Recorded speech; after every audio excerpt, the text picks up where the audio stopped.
नमस्कार दोस्तों, हम आज आप लोगों को बहुत ही बढ़िया लोकगीत सुनाने जा रहे हैं। वीडियो को अंत तक बने रहिए। चलिए हमारी लोकगीत सुनिए और इसका आनंद लीजिए। नैहर नगरी राजा हमें निकला गे, नैहर नगरी राजा हमें निकला गे, नैहर नगरी राजा हमें निकला गे।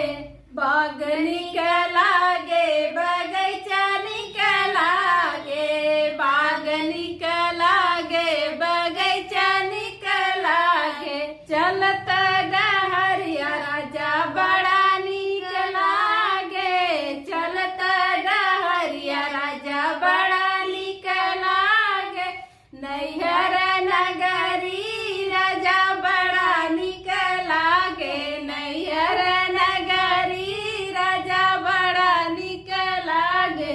सुनला करे तो के सास ससुर ना निकला गे ना, नैहर जाते कुआं निकला गे, जगतियो निकला गे, कुआं निकला गे, जगतियो निकला गे। भरत घड़ीला राजा बड़ा निकला गे, भरत घड़ीला राजा बड़ा निकला गे।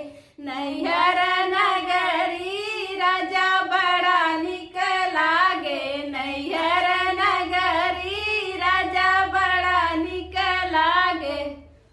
यहाँ नदिया में पानी ना भर पाओ तो जा तुम नैहर में पानी भरे। कोठा निकला गे, अटारी निकला गे, कोठा निकला गे, अटारी निकला गे। झांकत खिड़की राजा बड़ा निकला गे, झांकत खिड़की राजा बड़ा निकला गे। नैहर नैहर नगरी राजा बड़ा निकला गे, नैहर नगरी राजा बड़ा निकला गे।